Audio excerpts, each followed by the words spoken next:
वट सावित्री व्रत कथा। पौराणिक कथाओं के अनुसार भद्रदेश नाम के राज्य में अशुपत नाम के राजा और उनकी रानी मालवती राज करते थे।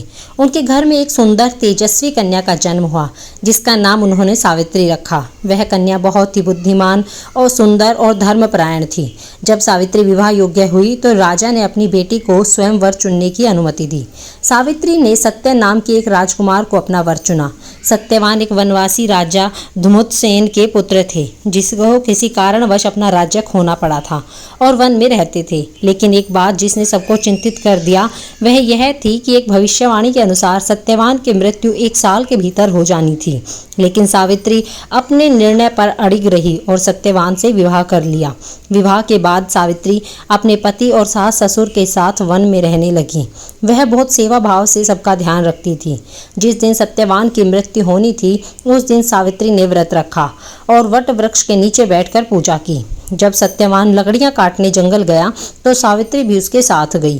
थोड़ी देर बाद सत्यवान के सर में दर्द हुआ और वह सावित्री की गोद में लेट गया। तभी यमराज मृत्यु के देवता उसकी आत्मा लेने आए। सावित्री ने यमराज का पीछा किया और उनसे सत्यवान की आत्मा वापस देने की प्रार्थना की। यमराज ने कहा कि यह नियम के विरुद्ध है, लेकिन सावित्री की बुद्धिमानी, प्रेम और दृढ़ संकल्प देखकर वे प्रसन्न हो गए।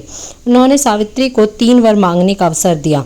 सावित्री ने पहले अपने ससुर का राज्य वापस मांगा, फिर अपने पति के बूढ़े माँ बाप की आंखों की रोशनी और अंत में अपने लिए 100 पुत्र मांगे। यमराज ने बिना सोचे समझे वर दे दिए। लेकिन जब सावित्री ने 100 पुत्रों की बात कही तो यमराज समझ गए कि बिना सत्यवान के संभव नहीं। उन्होंने सावित्री की दृढ़ता को सराहा और सत्यवान को जीवन दान दे दिया। इस तरह सावित्री के प्रेम और तप से सत्यवान की मृत्यु टल गई। तभी से महिलाएं सावित्री की तरह अपने पति की लंबी उम्र के लिए वट सावित्री व्रत करती हैं और वट वृक्ष की पूजा करती हैं, जो दीर्घायु और अटल प्रेम का प्रतीक माना जाता है। अगर आपको यह कथा अच्छी लगी है तो वीडियो को लाइक करें, शेयर करें। धन्यवाद।